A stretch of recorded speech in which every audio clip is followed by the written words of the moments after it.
nga, compassion for the lost. Isa pa, compassion for the lost. Itong bagay na to, matagal ko nang naituro to sa church. I mean, hindi to, pero yung compassion sa lost, about winning souls, ang tagal ko nang hindi naituro to. Ganyan lang ulit pumasok sa isip ko na i-remind kayo na nasasanay na tayo sa daily routine natin. Ano yung daily routine? Aatin ka ng church, aatin ka ng cell group, aatin ka ng prayer meeting, tapos na. Nakalimutan natin na may mga souls sa paligid natin na hindi natin nakukumbidang umaten. Hindi natin napapalo up. So sila po yung mga lost na tinatawag ng Biblia. And tonight, ito po yung pag-uusapan natin. Okay? So ito pong title na to is directly naka-address sa iyo at sa akin. First timer ka man, second timer ka man, bago ka man Kristiyano or matagal ka na, ito po yung naka-address sa iyo at sa akin. Amen? Amen po ba? And I really pray that after this message tonight, lahat po tayo magkaroon ng compassion. Tama? Magkaroon tayo ng compassion sa mga puso natin. Sino ba sa inyo excited na marinig itong message na to? So, before I give you the main verse tonight, let me tell you first, what does it mean to have compassion? Ano ibig sabihin yan kapag may compassion ka? Carlo, ano mo na nga lang, ayaw gumana. Next slide, please. Ito po yung sabi. What does it mean to have compassion? At sabi po dito, to have compassion means to empathize. Sabi nyo nga, empathize with someone who is suffering and to feel compelled to reduce their suffering. So ito po, nakuha natin to sa Google. Ito yung meaning ng compassion. Pero po dito, ang sinasabi po ditong meaning na to is doon sa mga taong nagsasuffer. Amen? Pero alam nyo ba, ang mga taong walang Diyos sa buhay nila talaga magsasuffer? Hindi lang dito sa buhay na to, pati sa eternity. Lalo na sa eternity. So, yun po yung meaning ng compassion. Next slide, Nak. So, ito po yung sabi. Compassion gets involved. Yun ang ibig sabihin. While others keep their distance from those who are suffering, compassion prompts us to act on their behalf. So, ito po yung compassion. Ito yung meaning niya. So, meaning, magkakaroon ka ng initiative. Kasi nakita mong may mga tao na lost. Nakita mong may mga tao na wala pa sa Panginoon. Tama? So gagawa ka ng way para sila madala mo sa Panginoon. Nandito ba tayo? Narinig niyo po ba ako? So pag sinabing compassion to the lost, yan po yung meaning yan. So now, ito po yung first verse natin. Pakalagay nga yung first verse na. Next slide. Ayan. Mark 6:34. Pakibasa nga. May reader ba tayo? When he went ashore, he saw a great crowd, and he had compassion on them, because they were like sheep without a shepherd.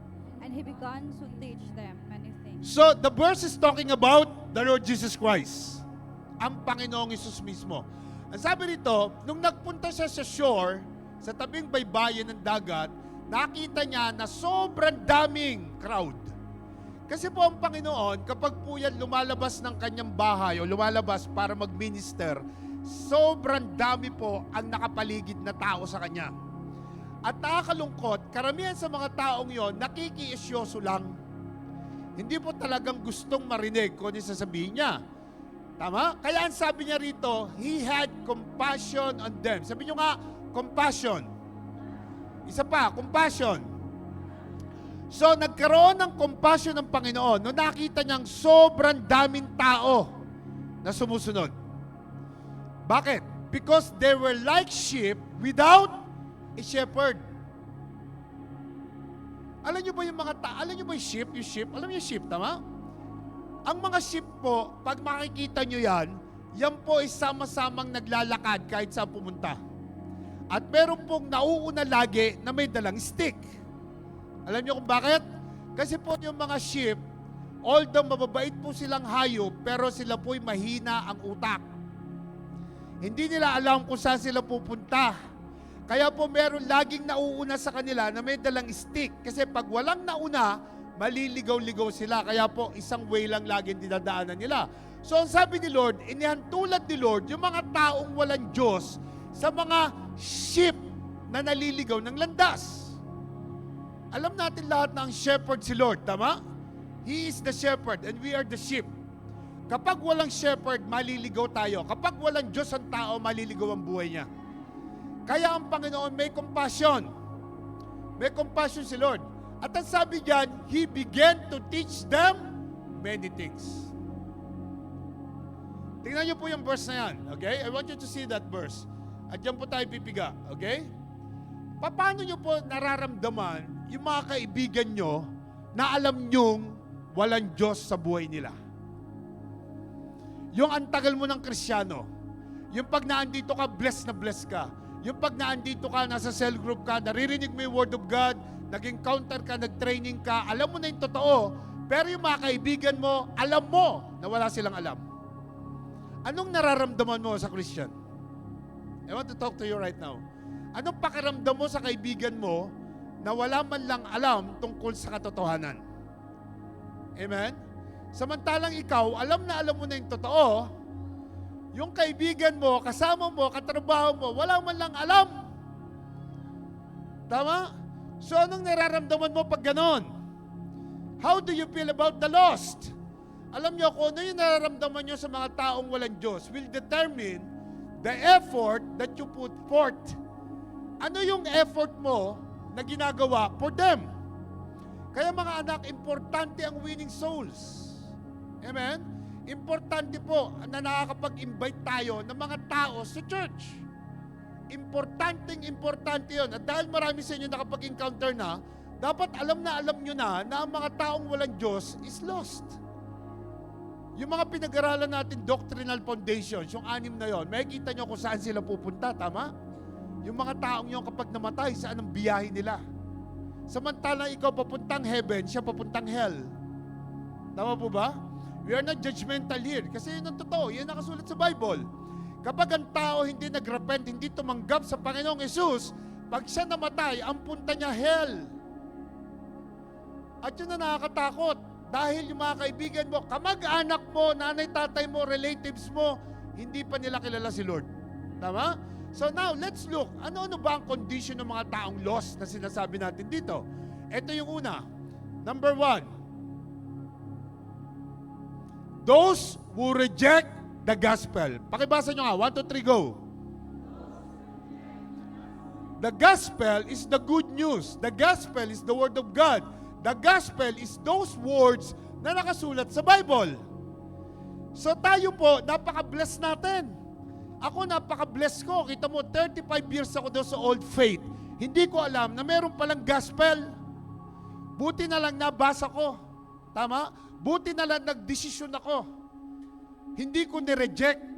Ang sabi po ng Bible, people are perishing because lack of knowledge. Dahil nire-reject nila yung Word of God na nakasulat sa Bible. So, ang unang-unang mga lost is yung mga taong nireject yung Word of God. And then number 2, sino pa yung mga lost? Number 2, those who neglect the gospel. Ano pa ibig sabihin ng neglect? Put off the gospel. Ano po? Yung sa halip na sundin, hindi po sinunod. Okay, may Bible ka nga, pero hindi mo binabasa. Okay, nandito ko nga sa church, pero hindi mo ina-apply yung lahat na natututunan mo. Amen? Tandaan nyo po, hindi lahat ng taong nakaupo sa loob ng simbahan pupunta ng langit. Tandaan nyo yan. Hindi lahat. Amen?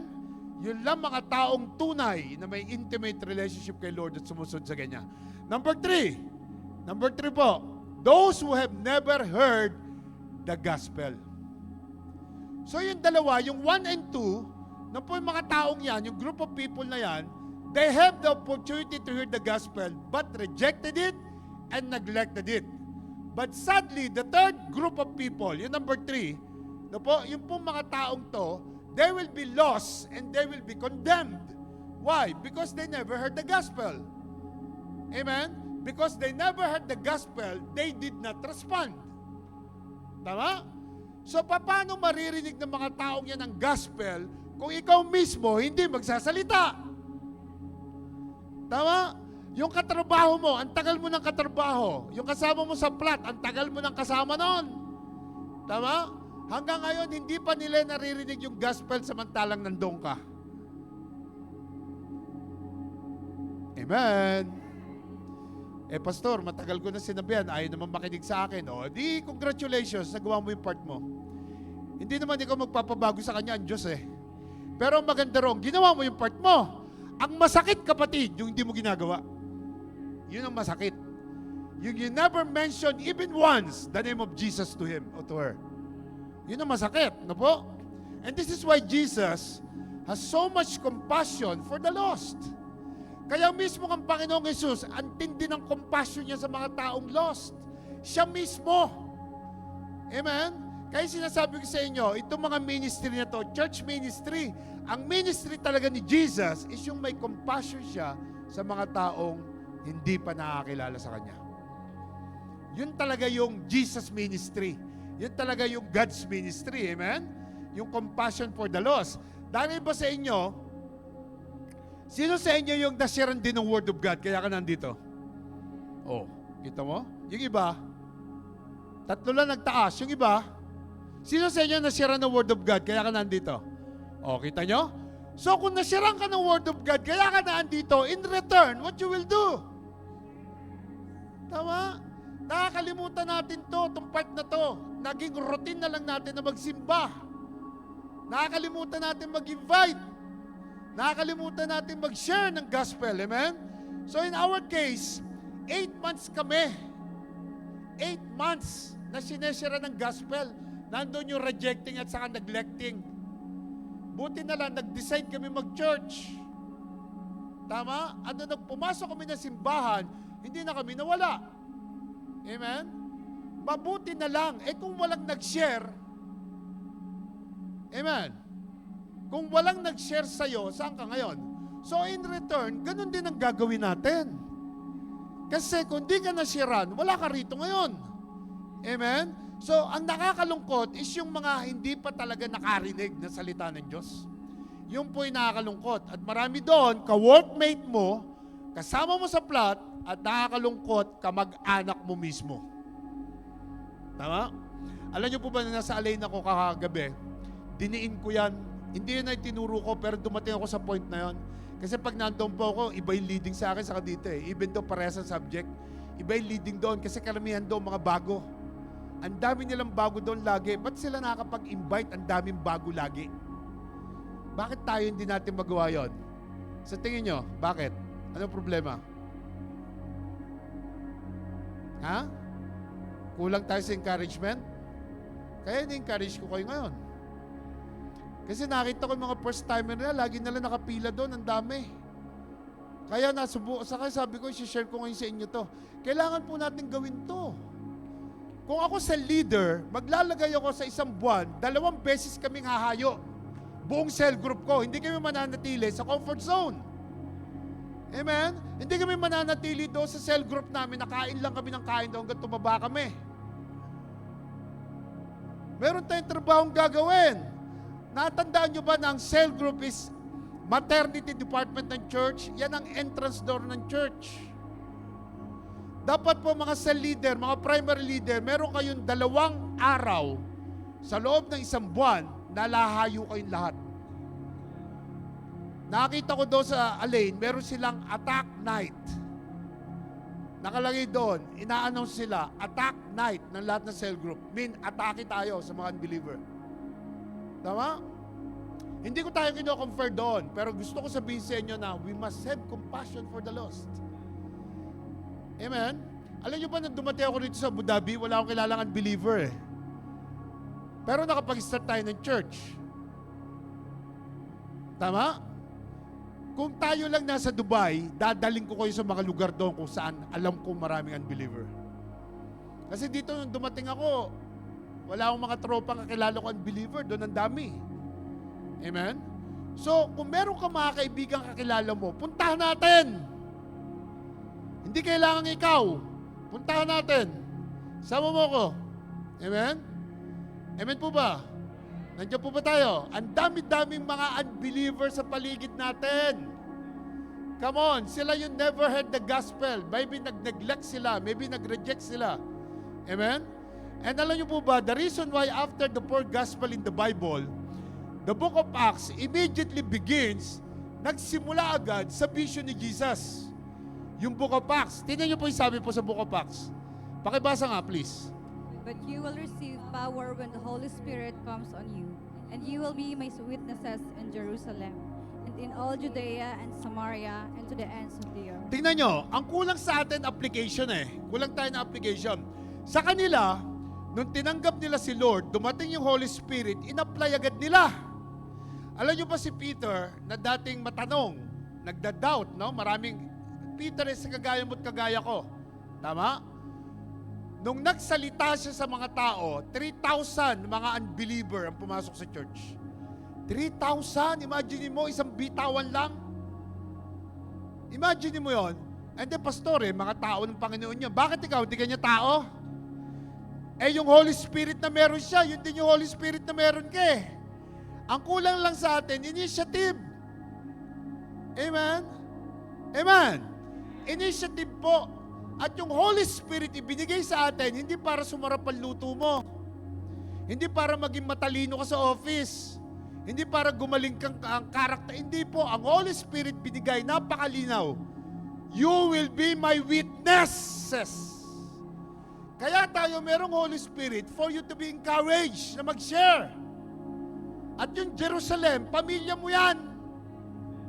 Kaya nga sabi ko sa inyo, itong church na to, hindi niniwala sa mga missionary. Ba't akong papadala ng missionary? Yung pamilya mo nga, yung kapitbahay mo nga, hindi mo masyaran pupunta pa ka sa missionary.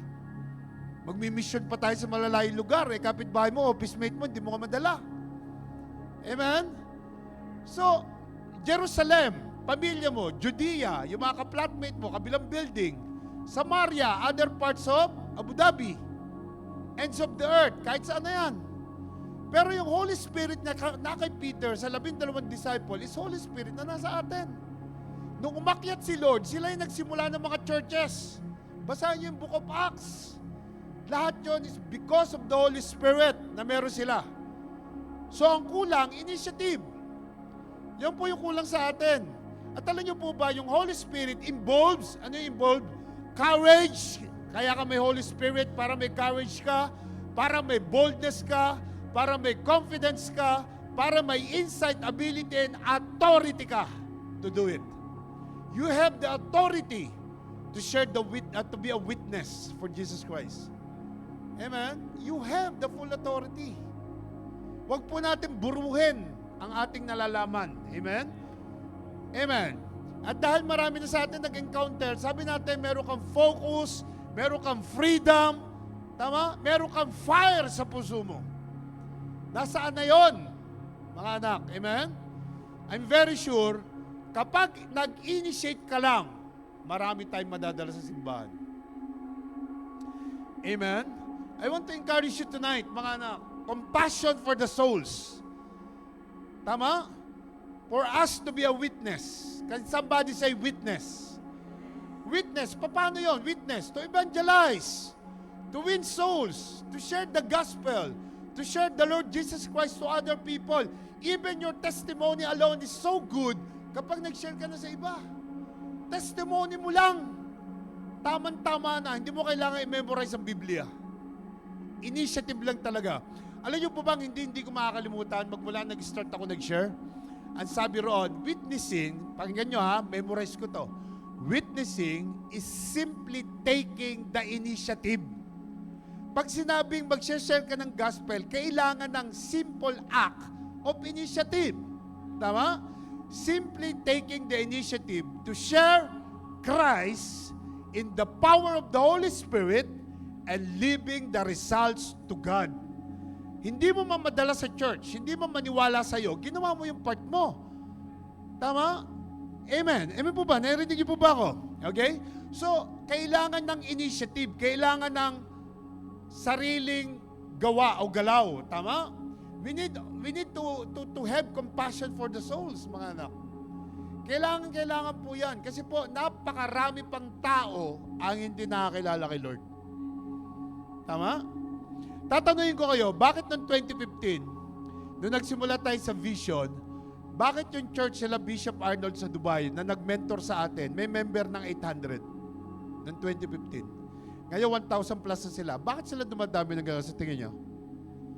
Bakit? Sa tingin nyo? Hindi ba napansin na hindi tayo makatawid ng 200 plus? Hindi napansin? Although marami na tayo na ungusan na church dito sa UAE, sa Abu Dhabi, dahil sila matatagal na, 15 years, 19 years, wala pa si kwenta. Amen? So tayo, paano tayo lumago ng ganito at na-stuck tayo doon? Bakit? Alam niyo kung bakit? Sabi sa akin, bakit? Kasi complacent na tayo. Okay na tayo dito. Ang dami na natin, okay na tayo. Ang dami pong mga Pilipino sa paligid nyo na hindi pa kilala si Lord. Ang dami. Amen? Ang dami po. Kung magkakaisa lang talaga tayo, lahat tayo gagalaw lang. Kayang-kaya po natin magpapila ng mga first-timer dito. Amen? Importante po yon. And we are not doing it para dumami tayo, ha? Come on, come on. Don't make me wrong, okay? Don't get me wrong. Hindi natin to ginagawa para magparami. Ginagawa natin to save souls. Kasi yun ang greatest commission ni Lord. To win souls and make disciples. Tama? Si Lord mismo nagsabi nun. Paano may kilala ng mga tao ang Panginoon kung di tayo gagalaw? Eh tayo yung nakakilala. Sino asahan mong gumalaw doon? Yung mga galing sa faith natin, hindi nila alam ang totoo. Paano sila mag-share? Tayo ang aasahan ni Lord. And that's the reason bakit tayo nagte-training. Tama? That's the reason bakit ka umatid ng training. And that's the reason bakit ka nasa cell group. Amen po ba? Para tayo makapag-share ng gospel. Tignan nyo, balikan natin verse. Sabi po rito, pakibasa nga ulit. When he went ashore, he saw a great crowd, and he had compassion on them, because they were like sheep without a shepherd. And he began to teach them many things. Okay, itong passage siya to, kung titignan nyo mabuti, okay?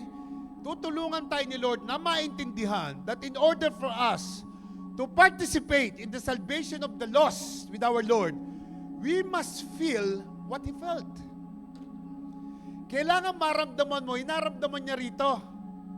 Ano ba yung nararamdaman niya?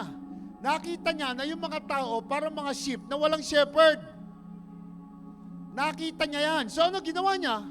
Importante po na maramdaman at makita natin spiritually kung saan patungo ang mga lost. Kung saan ang paglalagyan nila one day. Para gumawa tayo ng paraan. Kaibigan mo, pag namatayan, ang punta niyan, hell in eternity. Samantalang katabi mo siya sa office, kasama mo siya sa plot. Dapat maintindihan natin yun, parang compassion. Meron tayo, may po ba? Lahat ng tulog, shout hallelujah! Paano natin maintindihan? Tulog kayo.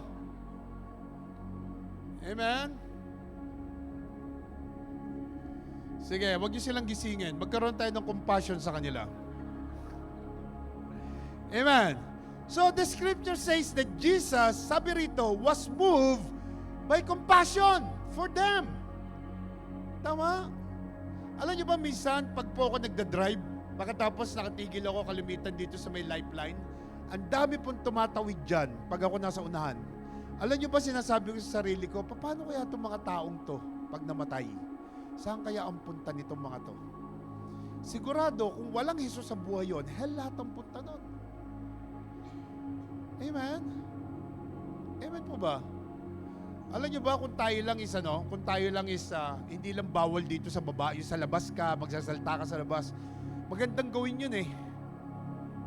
Maganda po talagang gawin yon. Kaya po pag nakakita ko sa TikTok, yung mga nagsishare sa bus, nagsishare sa train, sa Davao po, pag nagpupunta kami doon sa palengke, grabe, may mga nagsasalita roon. Nagsasalita sila talaga, may microphone, ang babata pa. Walang pumapansin sa kanila. Pero napansin nila ako, nakikinig ako sa kanila. Baka tas nadaanan ko sila, tatapingin ko sa balikat. Praise the Lord, brother. Maganda yung ginagawa nyo yan. Tama? Nakita nyo yun? Yung ang kapal ng muka para i-share si Lord, dapat kailangan ng kapal ng muka. Kahit na walang pumapansin sa kanila, tama po ba? They have the compassion to do it. Amen? So, ano ba yung compassion sa Webster Dictionary? Tingnan yung sabi, sympathetic consciousness of the condition of others with a desire to improve it. Yan yung compassion. Sympathy. May sympathy ka. Tama? May consciousness ka.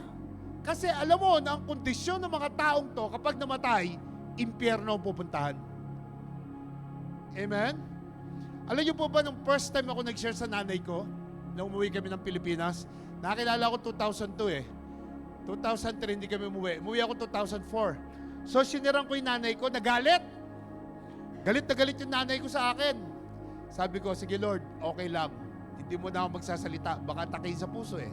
Sabi ko, pagbalik ko ng 2005, sisiguraduhin ko magiging Kristyano itong mga ito. Sinigurado ko yon. So, ang ginawa ko muna noong 2004, ito po true to life ha, ang ginawa ko muna, lahat ng mga Diyos-Diyosan sa paligid namin, nilehens ko, nang hindi nila nakikita. Kasi po, kung babasahan niyo yung Bible, meron po mga espiritu yung mga yon. May espiritu yon. Tingnan mo, oh, paano ka luluhod dito? Paano ka magdadasal dyan? Paano mo lalagyan ng kandila at bulaklak yan? Paano mo pupunas-punasan at hahalikan mo pa kung walang espiritu rito?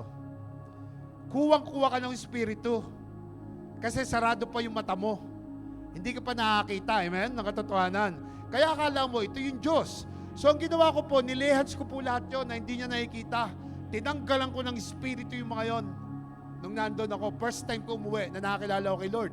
And then nag-aral ako pagbalik ko about those. Pagbalik ko po, 10 o'clock ng umaga hanggang alas 3, sabi ng nanay ko, tanggalin mo na lahat yan, nak. Ang ginawa ko, dinurog ko lahat yun, minartilyo ko. Naka-PowerPoint po yun. Minsan, ituturo ko sa inyo para makita nyo. Naka-PowerPoint lahat yun. Dinurog ko lahat yun. Yung Santo Niño, yung Virgin Mary, yung Jesus Christ. That was 2005. Eh di sana kung mali yung ginawa ko, di wala na ako ngayon sa mundo. Pinatay na ako ng Diyos. Tama? Eh lalo nga gumande. Kasi pag hindi mo itunuro sa mga magulang mo yon, ang punta nila hell. Dapat ituro mo, hindi Diyos yon, yung mga yon. Parang awa nyo na. Yan eh, gawa lang ng kahoy. Alam nyo ba yung Jesus Christ sa Virgin Mary, minartilyo ko, walang nagawa sa akin eh. May magawa ba siya? Hindi nga makapagsalita yun eh. Hindi nga makagalaw, may hindi ka nga nakikita at naririnig. Turuan nyo yung mga magulang nyo mga anak. Amen? Huwag kayong matakot. Kung hawak nyo ang katotohanan, if the Lord is with you, nobody will be against you. Tandaan nyo palagi. Amen? Kung hindi nyo tututukan yung mga magulang, come on, give Jesus a big clap of praise. Come on. Kung hindi nyo paghahandaan yung pag-uwi nyo, nako, kawawa ang mga mahal nyo sa buhay. Mga kapatid ko, sinesirang ko yon. O, anong nangyayari nyo? Eh, di nag-church sila sa mga Christian church. Tama? Although, hindi sila totoo pag nababago kasi nagiinom pa, pero hindi sila bumalik sa Roman Catholic. May mga churches silang tigi-tigi sa pinupuntahan. At least yun, makakatulong na yun for them. Tama? Nanay, tatay ko namatay. Yung tatay ko, 2 taon ng Christian. Nanay ko, 3 taon ng Christian. O, di ba? Amen? So, tingnan nyo yun. Tingnan nyo yun. Kung mamamatay ang magulang nyo na hindi nyo sinabi ang katotohanan, sinong magsasabi sa kanila? Amen? Patuloy silang luluhod sa mga yon. Ang demonyo po, hindi magpapakita ng may sungay. Tandaan nyo. Paano mo luluharan niya kung may sungay? Tell me, kung may sungay, saka namumula yung mata, paano luluhuran? So magpapakita sa magandang anyo yon para sambahin mo. Kaya nga meron ko makikita sa balita sa 24 oras, pinahira lang yung Santo Niño rito, gumaling eh. O, di dinayo ng mga tao. Sino ngayon ang Diyos nila? Eh di yun. Kasi kung ang Diyos kaya kang pagalingin, believe me, ang demonyo kaya rin. Para makuha niya attention mo, kaya niya yon. Amen? Amen ba? Andiyan po ba kayo? So, walang ibang magsasalita ng yung sympathetic consciousness. Dapat meron kanyan. Lalong-lalo na sa mga mahal natin sa buhay. Tama? Huwag niyo pong kalilimutan yung pinag-uusapan natin dito. And that is the reason why when we decided to follow Jesus, our lives has never been the same again. Nung sumunod tayo kay Lord na bago buhay natin, how about yung mga taong yon na hindi pa nakakilala? Amen? Leaving the results to God. Sharean mo, si Lord na bahala sa kanila. Gawin mo yung part mo, tama? Nagbago yung direksyon ng mga buhay natin lahat. Dati, manginginom ka, lakas mo mag-inom, lakas mo manigarilyo, lahat ginagawa mo mga vices, pero nawala, tama? So, in return, anong gagawin mo sa mga taong nandun pa rin sa buhay na gano'n? Amen po ba? So, you must be a witness for them. You must have the compassion for them. Tama? At gano'n din ang mangyayari sa kanila. Sa mga first-timer na meron dito, pag may dumarating dito, anong ginagawa natin? In-invite ko yon yung mga first-timer. Meron ka bang ginawa nung week na yon para makabalik sila. Meron kayong ginawa. Nasa net na, pumasok na. Wala tayong ginawa, kaya hindi bumabalik. Tama? Amen. Kasi kung sabi ko sa inyo, kung ako sa leader noon, pupuntahan ko yon. Papasyalan ko yon within that week para makabalik sila. Sayang. Sayang po. Sayang po talaga. Ang daming nasasayang na nakakarating dito na hindi na bumabalik. Nakakalungkot po, no? So tingnan niyo po, on this occasion, si Jesus po, naramdaman niya yung compassion. Because people were in lost condition. Para daw sila mga sheep na walang shepherd. Nagkaroon siya ng compassion. Meron siyang consciousness, full of sympathy, full of desire to do something. Amen? Magte-testify po ako sa inyo. Ito po hindi para buhatin yung silya ko, ha? Noong ako po nalipat dito sa Abu Dhabi, tingnan niyo po, wala pang LRC, wala pang church tayo noon, okay? Nalipat ako sa Abu Dhabi. Bago ako nalipat sa Abu Dhabi, na-promote po akong pastor sa Dubai. Okay? Then, ang ginagawa ko roon, nag-evangelize kami kahit saan. Kaya po ako na-promote kasi dumami yung mga tao sa church na hindi ko nalaman, na hindi ko naramdaman. Kasi nag-evangelize kami. Nobody has told me to do it. Ginawa ko yon. Bumaba ako sa drums, nag-train ako ng someone, then I headed the evangelism team. Wala nagsabi sa akin, ako lang.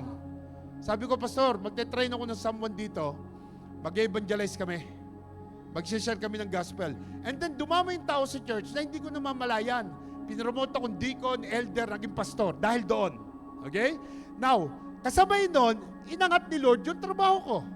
Pinaganda ni Lord yung trabaho ko. Napasok ko sa University. Sunod-sunod ang promotion. Amen? Nakita niyo po, pag ginagawa mo yung God's ministry, and then without even thinking anything else, na-promote ako, dinala ako sa Abu Dhabi, and sabi ko kay Lord, Lord, alam ko may plano ka sa Abu Dhabi.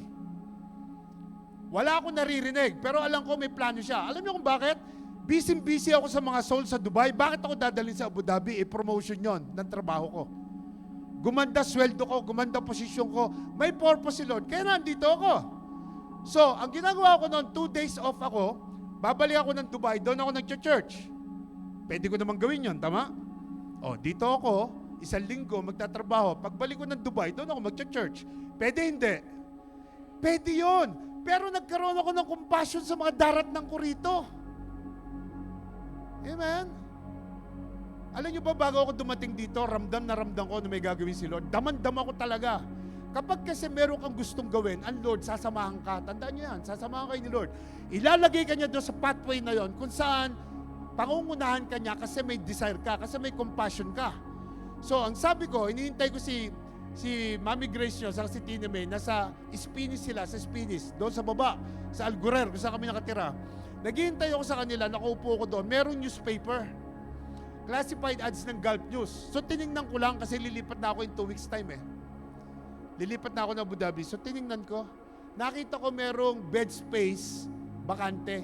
So, tinawagan ko. Sabi ko, bakante po ba yung bed space dyan? Ay, opo. Saan po lugar yan?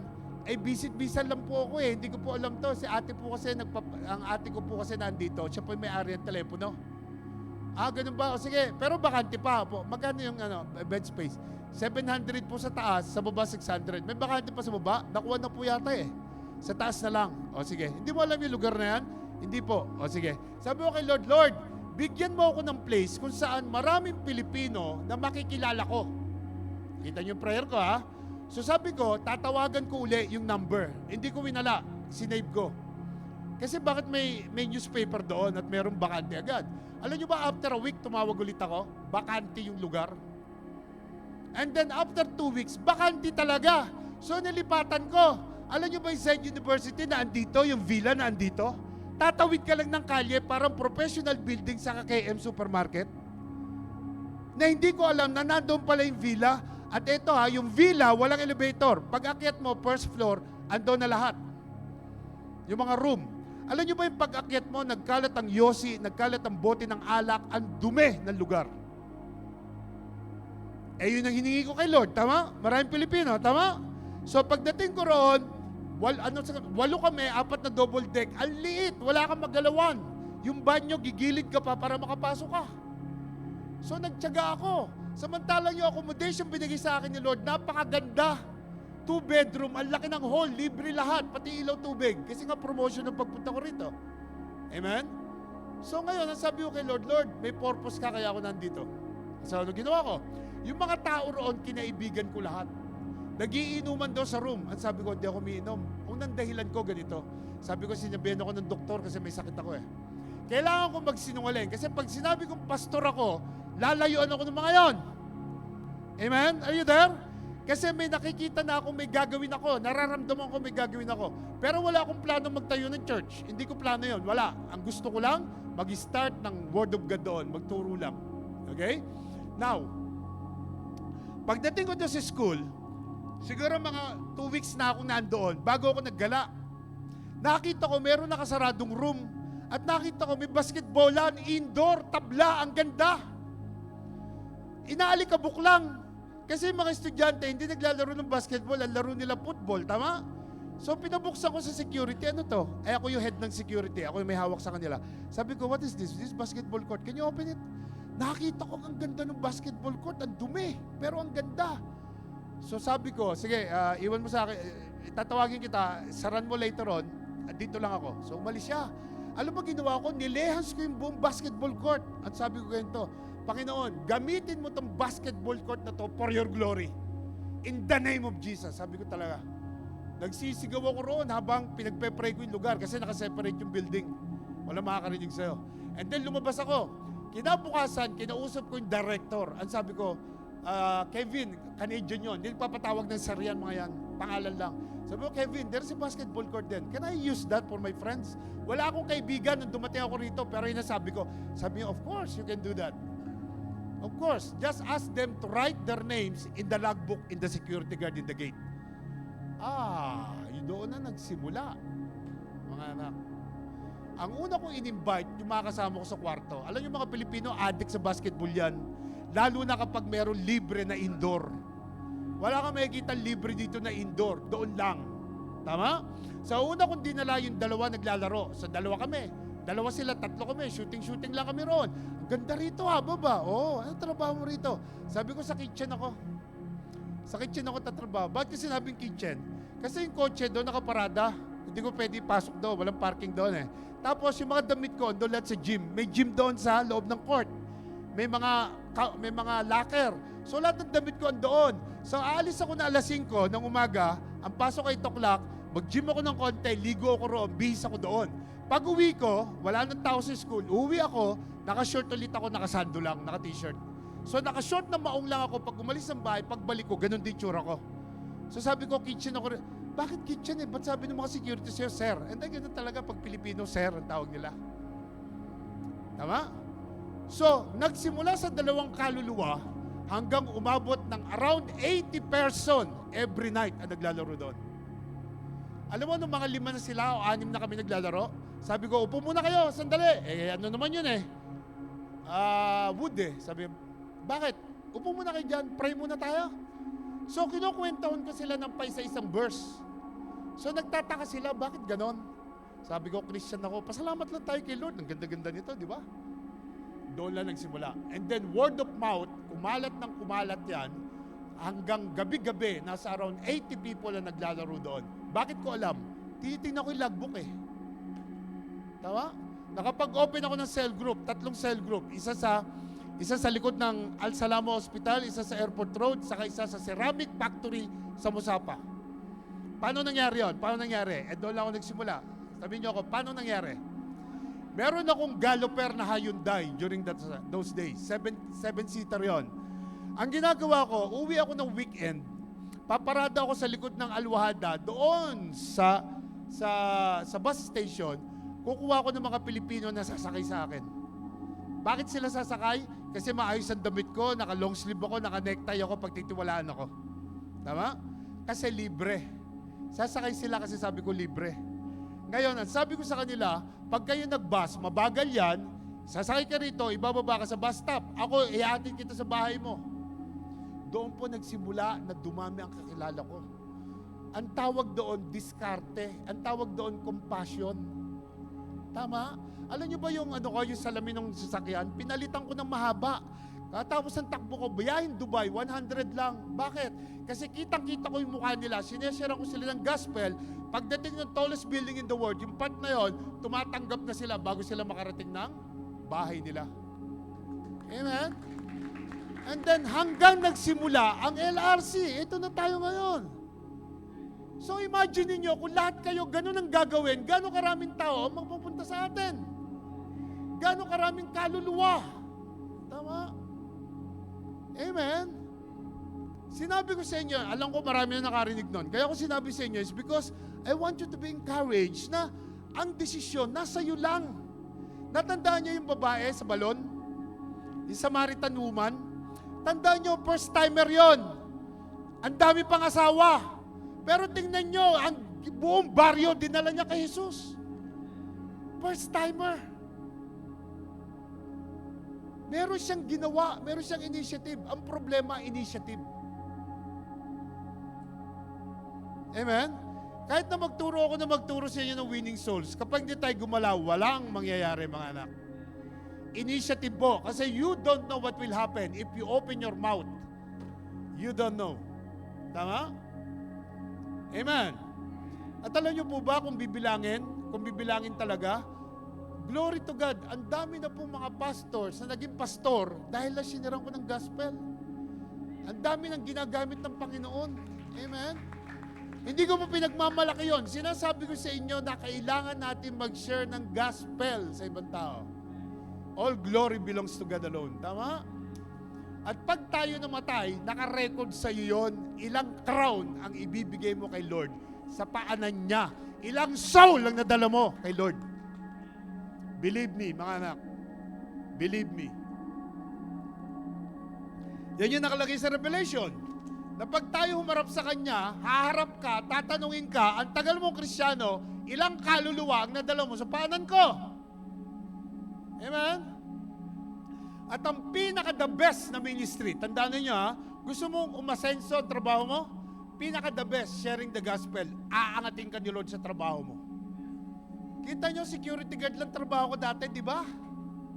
Paano nangyaring ganon? Kasi ginagawa ko na ichinichismis ko siya sa mga tao. Amen? Hindi ko memorize ang Bible. Initiative lang. Dahan-dahan lang. Kasi may mga tao talaga naghahanap ng Diyos. Yung mga original ng church na to, nawala na. Pero nasa ibang church sila. Tama? Hindi sila nag-backslide. Nasa ibang church sila, yung mga nagsimula ng church na to. Ang naiwan na lang, si Brother Boyet. Nandiyan si Brother Boyet, nasa Pilipinas, tama? Si Brother Boyet, yung nakaupo kasama ni Andy, yan ang isa sa mga original ng simbahan na to. Kaya naging bilyonaryo. Alam niyo ba na milyonaryo si Brother Boyet? Nako, tingnan niyo lang gano'n yun, milyonaryo na yon. Nung nakilala ko yun, di pa ganun buhay nun. Bakit naging milyonaryo? Nandito siya, hindi siya nawala eh. Dahil sabi niya sa akin, pinagsisilbihan ko dito, si Lord, hindi ikaw. Tama? Sa dami na nangyari, ang pinagsisilbihan niya, ang Diyos, hindi ako. Ba't ako alis? Sabi niya, pupunta rin ako sa iba. Dito na lang ako, alam ko nagalawan dito. Yun ang sinasabi ni Brother Boyd sa akin palagi. Amen? Which is totoo. Ang Diyos naman pinagsisilbihan mo, hindi naman ako. Amen ba? Andiyan po ba tayo? Kaya ka pinayaman ni Lord yun eh. Simple lang yung taong yun, walang kalaalahas.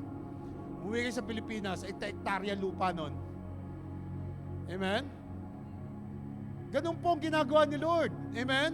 So kapag ikaw isang tao na mayroong compassion sa mga kaluluwa, tingnan mo gagawin ni Lord sa buhay mo. Maniwala kayo sa akin, totoo po yan, naranasan ko po yan. Si Apostle Paul, meron din siyang great compassion. Tingnan niyo po, buksan natin, great compassion ni Apostle Paul. Pakibasa nga. When they arrived, he said to them, "You know how I lived the whole time I was with you. For the first day I came into the province of Asia. I served the Lord with great humility and with tears, and in the midst of severe testing by the plots of my Jewish opponents." So si Paul po nag-serve kay Lord with great humility and with many tears. Di ba yun ang sabi dyan? But he never quit. He never gave up. Tama? He never quit. Hindi po madaling maglingkod sa Panginoon. We will have our difficult times. Meron tears, meron sorrows, kagaya po niya. Pero po, as long na meron kang humility in your heart, si Lord po ang magpapatatag sa'yo. We should be always ready to tell others what good things are done by God in our life. Yun lamang po yung paano binago ni Lord ang buhay mo, napakaganda na nun eh. Tama? Kung paano ka nabago, kung paano nawala ang lahat sa buhay mo. Bisyo, alak, sigarilyo, kung paano nawala yan, napakalaking testimony na sa ibang tao. Amen? Kung paano mo nakilala ang Diyos. Si Paul po, hindi po talaga madali. Merong mga plots to testing him. Mga Jewish opponents. Kasi dati siyang leader dati siyang parisayo.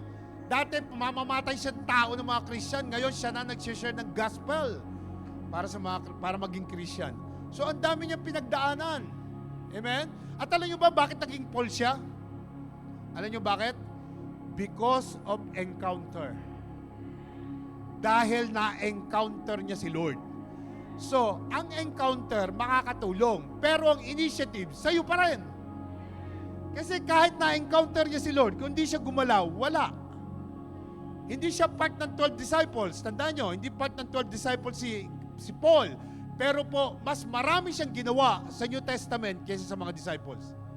Kasi siya na-encounter niya si Lord At gumalaw siya after ng encounter. Meron talaga siyang ginawa. More than half ng New Testament siya nagsulat. Amen? So tingnan nyo, kung may gagawin ka talaga pong may mangyayari. Sasamahan ka ni Lord. Tama? Nagpe-pray din siya sa mga lost. Tingnan nyo po yung sa Book of Romans.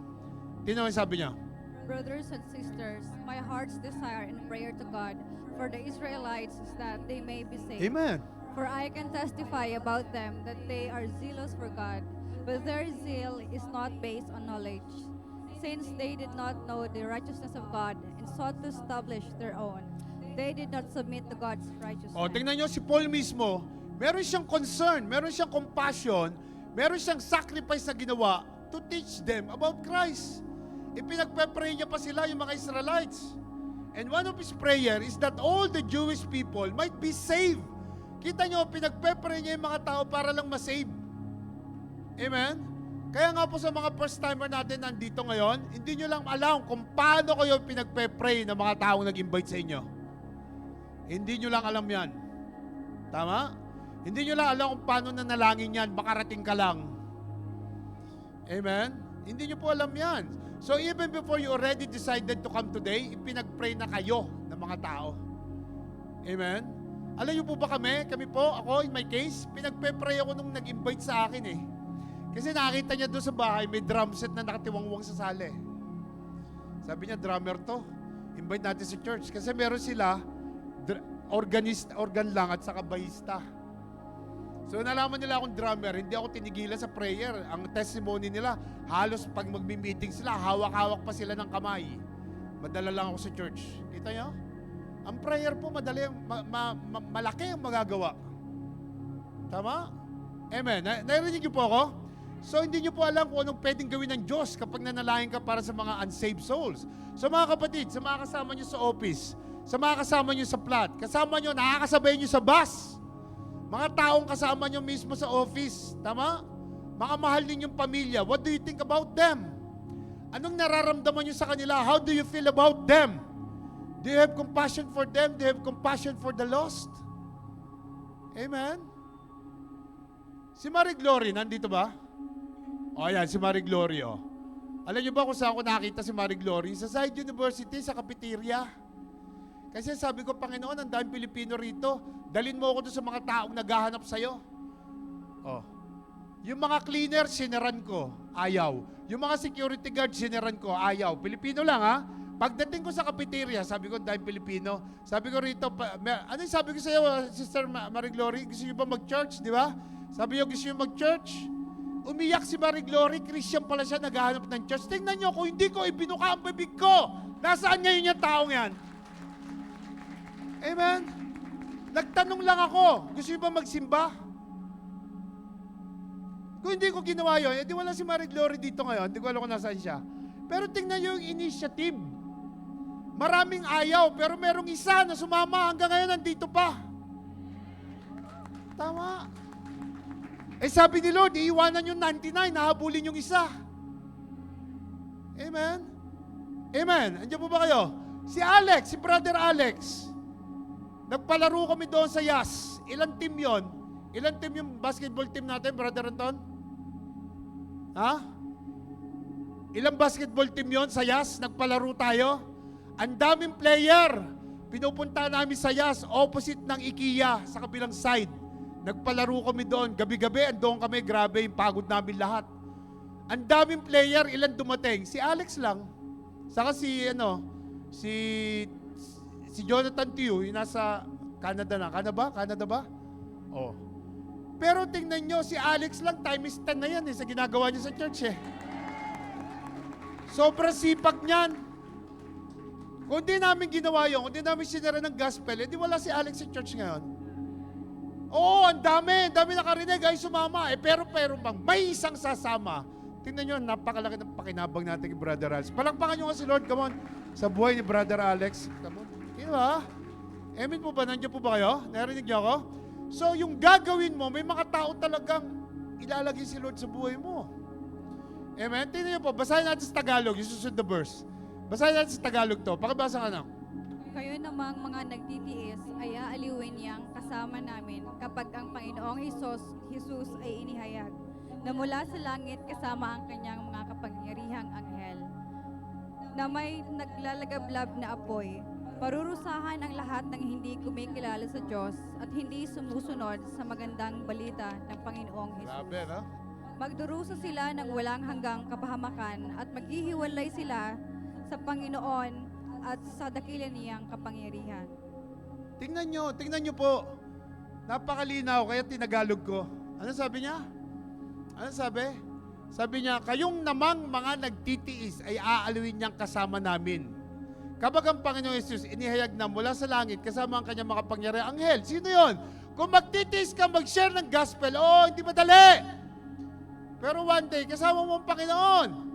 Tama? Parurusahan ang lahat na hindi kumikilala sa Diyos. Tingnan nyo, yung kasama mo ba kumikilala? Yung nanay, tatay mo kumikilala na ba? Baka si Virgin Mary yung Diyos nila. Baka si Santo Niño, patay kang bata ka roon. Hindi siya ang Diyos. Sino magsasabi niyan? Parurusahan ang lahat ng hindi kumikilala sa Diyos at hindi sumusunod sa magandang balita. Ang magandang balita is yung Biblia. Magdurusa sila ng walang hanggang kapahamakan at mahihiwalay sila sa Panginoon at sa dakilan niyang kapangyarihan. Kita niyo mangyayari? So sinong gagawa ng mga bagay na yan samantalang ikaw, kilala mo at alam mo, totoo? Amen? Sinong gagawa niyan sa mga taong hindi nakakilala? Amen? Ayaw nila sumama, at least invite mo. At least ginawa mo yung part mo. Tama? Because they are doomed in everlasting punishment kapag hindi tayo nagsalita. But of course, unless they come in obedience to Christ and receive forgiveness of sins, doon pa lang sila magkakaroon ng salvation. Pero paano mangyayari yun kung hindi ka magsasalita? Amen? Tingnan niyo po sabi ko sa next slide. Tingnan niyo po yung sabi ko. Pakibasa lang. We won't attempt to save the lost with Jesus unless we first feel compassion on them because of the seriousness of their condition. Kasi alam mong serious yung condition. Meron kang compassion ngayon. Alam mo kasi serious Unless we first feel compassion. Hindi mo madadala yung kaluluwa sa Panginoon kung wala kang compassion. Ikaw muna. Amen? Kaya nga sabi ko sa inyo one day, kung ayaw mo na sa trabaho mo, gusto mo maghanap ng iba, ang tagal mo na nagpe-pray dyan, sharean mo ng gospel yung mga tao ron. Sharean mo lang, itry mo lang, believe me, tatanggalin ka na ni Lord doon, lilipat ka na sa iba. Kasi ang tagal mo na ron, wala kang ginagawa Ganyan po yung nangyari sa akin sa FedEx. Kaya ako nawala sa FedEx kasi sinirang ko ng gospel yung lahat ng Pilipinong nandoon. Then, binalik niya ako rito sa Abu Dhabi, pinromote ako, dinala ako sa Zayed University uli. Kita niyo? Ganun pong gumalaw ang Diyos Padadala ka sa isang company dahil alam niyang merong mga tao roon na kailangan marinig ka. Amen? Bago mo sabihin, aalis ka sa kumpanya, try mo munang isiran yung mga tao roon. Amen po ba? Tingnan niyo po, most of us know one of the notable characteristic of sheep. Ano yun? They have tendency to go astray. Yun po yung mga sheep. Tingnan niyo po sabi sa Isaiah. Sabi po sa Isaiah. Pakibasa. We all like sheep have gone astray. Each of us has turned to our own way. And the Lord has laid on him the iniquity of us all. Tagalog nga. Tayong lahat ay tulad ng mga tupang naliligaw, nagkanya-kanyang nagkanya-kanyang tayo ng lakad, ngunit ipinataw ni Yahweh sa kanya ang kaparusahang tayo ang dapat tumanggap. Amen. Nakita nyo? Dapat tayo ang ipapako sa cross. Pero dahil sa kabutihan ng Panginoon, grace and mercy, siya nagpapako. At hindi alam ng mga tao yan na merong Diyos na nagpapako para sa kasalanan nila. So sabi niya, tayong lahat ay tulad ng mga tupang naliligaw. Nagkanya-kanya tayo ng lakad. Tama? Kanya-kanya yung mga taong walang Diyos sa buhay nila. Ngunit, ipinataw ni Yahweh sa kanyang kaparusahan tayo ay dapat tumanggap. Siya ang tumubos sa kasalanan natin. Kailangan malaman ng mga tao yan. At malalaman nila yan kasi nandiyan ka. At ang Panginoon ng Good Shepherd, who came to the lost sheep. Tingnan nyo, basahin natin susunod. Matatapos na po tayo. Ano sabi niya? Pakibasa, mababa yan. Now the tax collectors and sinners were all gathering around to hear Jesus. But the Pharisees and the teachers of the law muttered, This man welcomes sinners and eats with them. Then Jesus told them this parable. Suppose one of you has 100 sheep and loses one of them. Doesn't he leave the 99 in the open country and go after the lost sheep until he finds it? And when he finds it, he joyfully puts it on his shoulders and goes home. Then he calls his friends and neighbors together and says, Rejoice with me, I have found my lost sheep. I tell you that in the same way, there will be more rejoicing in heaven over one sinner who repents than over 99 righteous persons who do not. Amen. So nakita nyo, yung isang kaluluwa lang na masasave, ang dami rin nagre-rejoice sa mga angel sa langit. Tama? So kung ayaw sumama ng iba, kahit isa lang, madala mo. Tama? Kahit isa lang. Ngayon, tatanungin kita, gaano katagal mo nang kilala si Lord? Sagutin mo sa sarili mo, gaano katagal na? Gaano katagal ka ng Kristiyano? Ang tanong ko, ilang kaluluwa na ang nadala mo sa paanan ni Lord? Ilan na? Nakailan ka na? Tanongin mo sa sarili mo, ilang soul na ang nadala mo? Amen? Sa tagal mo sa church. Kasi dyan tayo tatanungin ni Lord, mga anak. Dyan niya tayo tatanungin pagdating ng araw. Amen? Di ba sabi si John 10:11? Ano sabi si John 10:11? Isa pa nak, John 10:11. Ano sabi?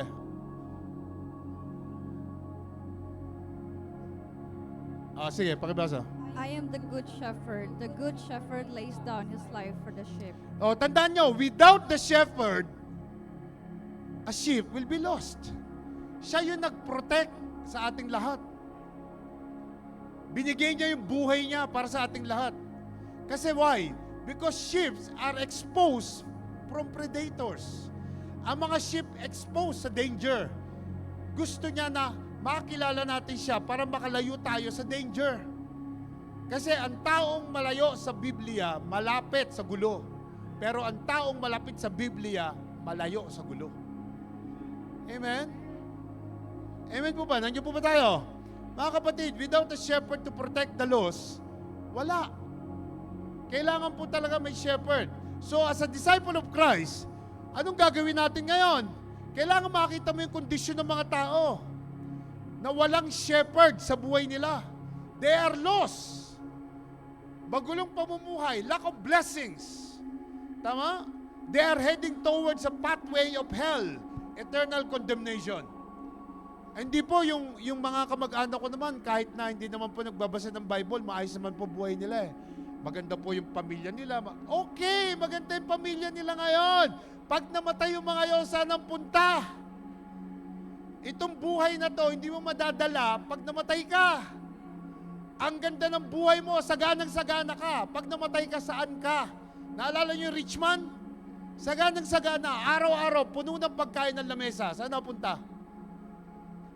Kasi hindi niya kilala si Jesus. Amen? I-try mo. Ngayon kung ayaw nila, at least tinry mo. Kaya maraming tao kapag magandang buhay, sagana sa pera, sagana, magandang trabaho ng mga anak, feeling nila okay na sila eh. Invite mo sa Bible study, hindi sasama yan. Kasi feel nila, okay na sila. Pero ang totoo, hindi nila alam ang katotohanan. Na once na namatay sila, tapos. Dahil mali ang sinamba nila. Tama po ba? So bakit tayo kailangan may compassion sa mga tao? Because without His protection, they're in great spiritual danger. Tingnan niyo po sabi ng 1 Peter 5:8. Sige. Be alert and sober mind. Your enemy, the devil, prowls around like a roaring lion, looking for someone to devour. Tingnan niyo po, makinig po kayo sa akin. Ang demonyo po, kapag nakita ka na mahina pa yung pananampalataya mo, kakainin ka niya ng buhay. Pero kapag ang demonyo nakita matatag ka na, iiwan ka na niyan. Iiwan ka na. Yung ngipin niya, goma na. Kasi parang rubber yung ngipin niya. Hindi tatalab sa iyo yun, alam niya. Tama? Kasi alam niyang alerto ka. Alam niya sober mind ka eh. Iwan natin yan. Wala tayong papala dyan. Marami pa dito sa kabilang tayo. Pero pag nakita ka mahina ka, tapos ka dyan. Kaya nga, be alert ang sabi ni Lord eh. Be of sober mind eh. Kasi your enemy, the devil, naghahanap yan ng mga taong pwede niyang i-devour. Like a roaring lion. Amen? So, nakikita niyo ba nakikita ni Jesus? To help us save the lost with Jesus, we need to be impressed with the seriousness of the condition of those who don't have Christ in their life. Kasi may demonyo talagang nag-iikot. Tama? So, what did Jesus do? He began to teach them many things. Yung sabi kanina. Then the response that came from Jesus' compassion, yung understanding the people's condition. Makita niyo yung condition ng mga tao na wala pa kay Lord. Ang sabi, He began to teach them many things. Kapag nasa church na siya, matuturuan na siya ng many things. Unti-unti, mababago. Kaya nga marami tayong na-experience dito sa church. Nung dumating dito, bound sa utang. Nung nakita yung tithes and offering, natutunan yung mga bagay na yun. Hirap na ngayon. Bakit? Kasi nung dumating siya, wala siyang ginawa kundi kumaskas ng kumaskas. Gastos dito, gastos doon. Nung dumating dito, nakita niyang kailangan palang hawakan niya ng tama ang pera niya. Kaya hirap na siya nung nandito na siya. Hindi ko natatanungin kung sino kayo. Alam ko maraming ganyan. Pag hindi mo hinawakan ng tama ang pera mo, isa yan sa mga bagay na papatay sa'yo. Unahin mo si Lord, gaganda ang takbo ng buhay mo. Amen? At natutunan natin yan when we open the Bible. Tama po ba? Umayos tayo kasi narinig natin yung Word of God. Kasi yung devil talaga, naku, kakainin ka talaga ng buhay pag wala kang Word of God. Amen po ba? So ano ginawa ni Jesus? Ano ginawa niya? It's important to notice what Jesus did not do. He did not entertain them. Hindi niya in-entertain yung mga tao. He didn't try to lure them with social attraction. He didn't seek to wow them with a charismatic personality. He simply instructed them in what they needed to know. Kaya pag pumasok ang tao rito, tinuturuan natin ng tama. Amen? Hindi tayo social club na pagdating mo rito, happy-happy lang tayo. Hindi po. Amen po ba? So ano ginawa ni Lord? First and foremost, Jesus was a preacher. Ano sabi niya? Matthew 4:17, ano sabi niya? From that time on, Jesus began to preach, repent, for the kingdom of heaven has come near. Repent. Ang unang-unang repentance talaga. Alam niyo po ba si Noah, sa kayo asawa niya, sa kayo pamilya niya? Ang sabi ni Lord, magbuo kayo ng Noah's Ark. Di ba? Bumuo kayo ng arko. Alam niyo ba, pag pinag-aralan niyo ang Bible, gaano katagal nila ginawa yung ark? 100 years. Isipin mo, 100 taon ginawa yung ark. Na kasi laki ng 1.5 football field. Ganong kalaki yung sukat ng ark. Pagkatapos lahat yung kumpleto, kailangan ganito yung pinto, ganito yung ano. Kaya ng tanong, paano nila binuo yun na wala pa namang gamit nun? Wala pang martilyo, wala pang pako. Nakita nyo? At inabot ng 100 years yun. Saan nila ginawa? Sa Alain, na walang dagat. Kayo mga tao, tawanan ng tawanan. O ano ginagawa nitong pamilyang to? Tingnan mo, ano ginagawa nila? Wala naman tubig dito. Laki-laking barko niya. Ano gagawin nila dyan? Lahat ng tao, tawa ng tawan. Sabi niya, repent because the kingdom of heaven has come near. Same na sinabi rito sa Matthew, sinabi niya rin sa mga tao. Hindi sila naniwala. Ano nangyari ngayon? Umulan, 40 days and 40 nights. Nung nagsimulang umulan, lahat ng tao nagtatawanan, kumakatok. Wala na, sorry, sarado ng pinto. So, kailan magre-repent yung mga taong di pa nakakilala kay Lord? Kailan? Pag dumating na yung rapture, na kapag kinuha na lahat ng mga nananampalataya at naiwan sila? Pagkatapos kasama yung best friend mo roon, kasama yung nanay mo roon, kasama yung tatay mo roon, mga kaibigan mo. Come on, think of it. Amen po ba? Amen. Narinig niyo po ako. So, kailan mo gagawin yon? Ito pa, oh. Ano pa ginawa ni Lord? Ito pa sabi ni Lord. Sige. Jesus went throughout Galilee, teaching in their synagogues, proclaiming the good news of the kingdom, and healing every disease and sickness among the people. Oh, kita nyo, isa sa mga ministry ni Lord, magpagaling. Okay, magpagaling. Tama yan. Pero ano una niyang ginawa? Teaching in their synagogues, proclaiming the good news of the kingdom. Si Jesus mismo yan. Amen? At alam niyo yung mga synagogue nung araw, para mga bus stop yan na nagkalat sa paligid. Pwede kang umupo roon, pwede kang pumunta roon, magsasalita ako roon, maraming makikinig sa'yo.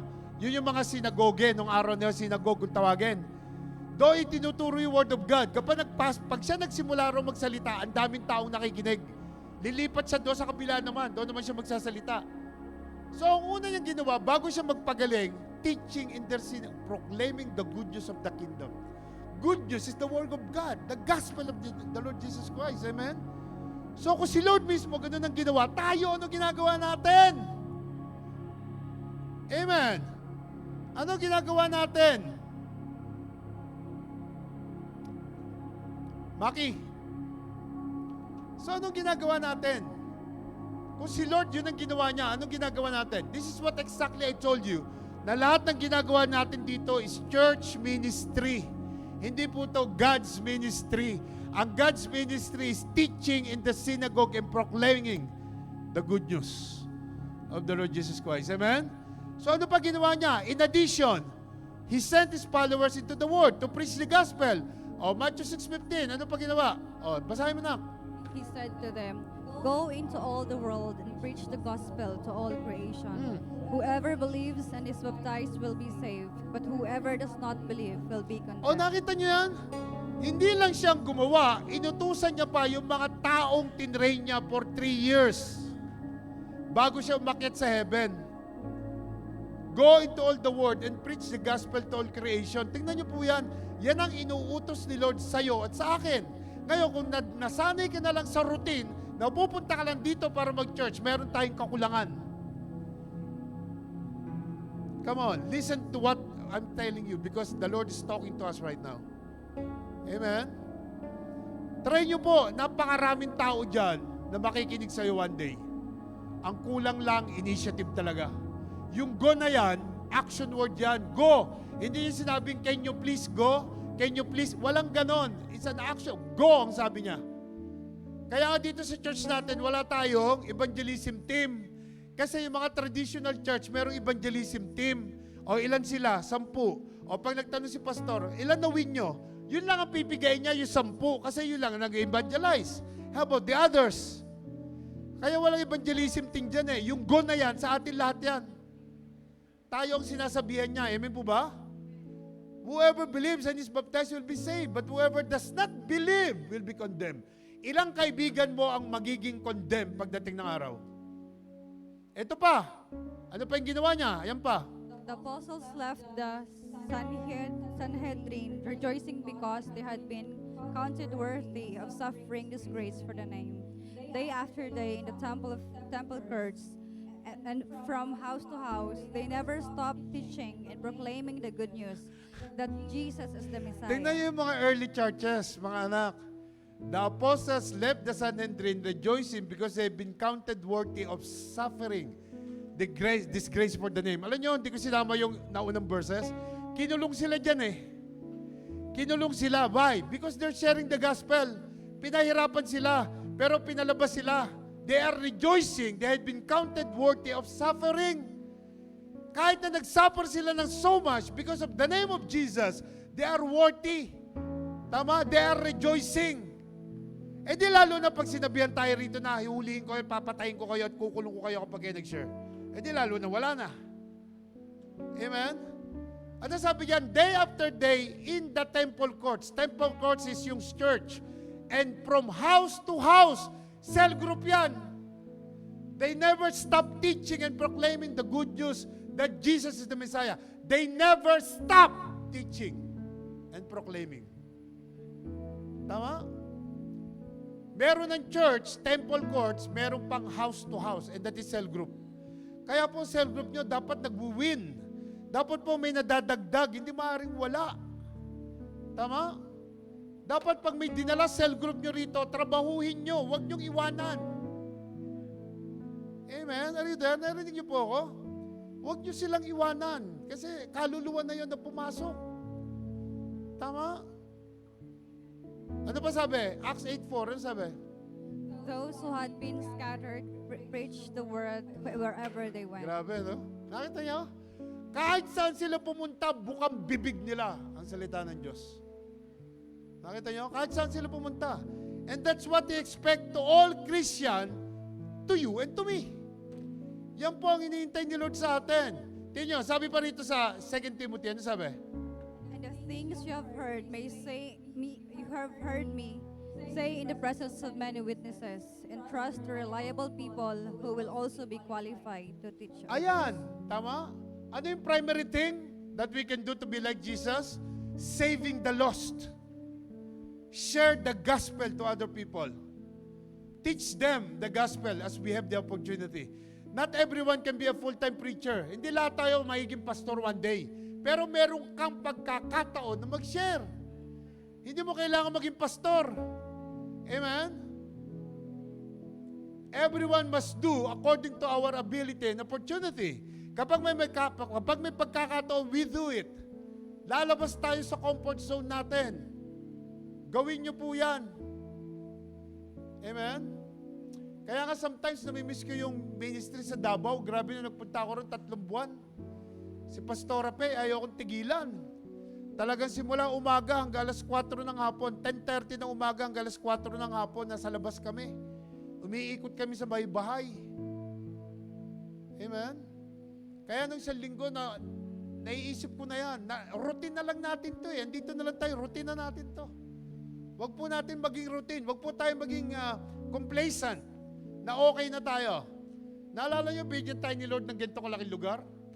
Gawin natin dito. Tama? Ang luwag pa, oh. Amen po ba? Naalala ko doon sa Davao, Pastor, may namatay po, puntahan natin. Sige, anong oras? Kita nyo, pati patay.